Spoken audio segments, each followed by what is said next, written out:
Sir, আপনি ঠাকলাকে, আপনার মনে হয় শ্যাম্পুর জন্য টাকাই খরচ হয় না। মেয়েটার উত্তম মাধ্যম দরকার। তোর মনে হয় অনেক টাকা খরচ হয়, কেননা তোর চুলটা এখনই পেকে গেছে। কত টাকার রং করিস? তোর বেড়ালকে আমার একটু পছন্দ হয় না।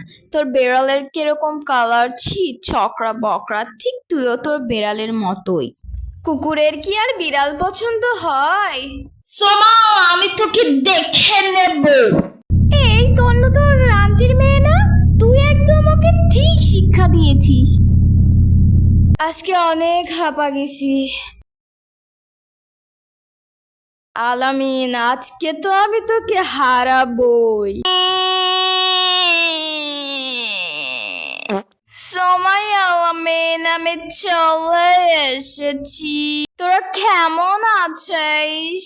এতক্ষণ তো ভালোই ছিলাম। বলছি চাই বিষ দেবো? না না না, চিনি বেশি দেবো নাকি কম দেবো?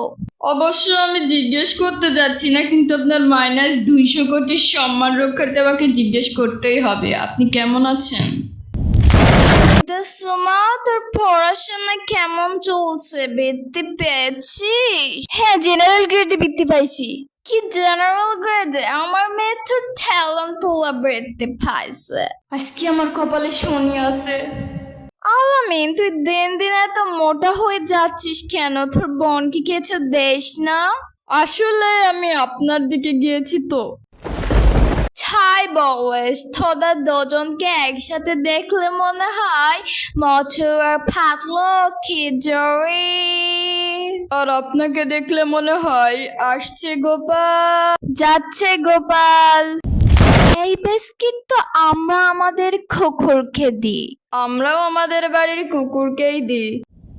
ভাবেই জানেন, আমার ছেলে মেয়ে মোবাইল হাতেই নেয় না, আর আমার মেয়ে কোনোদিন কোনো ছেলের দিকে চোখ তুলে তাকায় না, শুধু দেখে দেখে একটু মিটমিট করে হাসে তাই।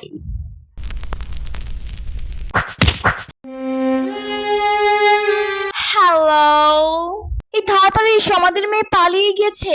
কি? আমার মেয়ে কোনোদিন পালাতেই পারে না। তুমি ভুল শুনেছো, দেখো না, সত্যি পালিয়ে গেছে। কি? আমি এখনই আসছি। ভালোই হলো, আজকে শোনে উঠলেও উত্তম মাধ্যম উঠলো না, কিন্তু আপনারা আবার এমন কাজ করেন না।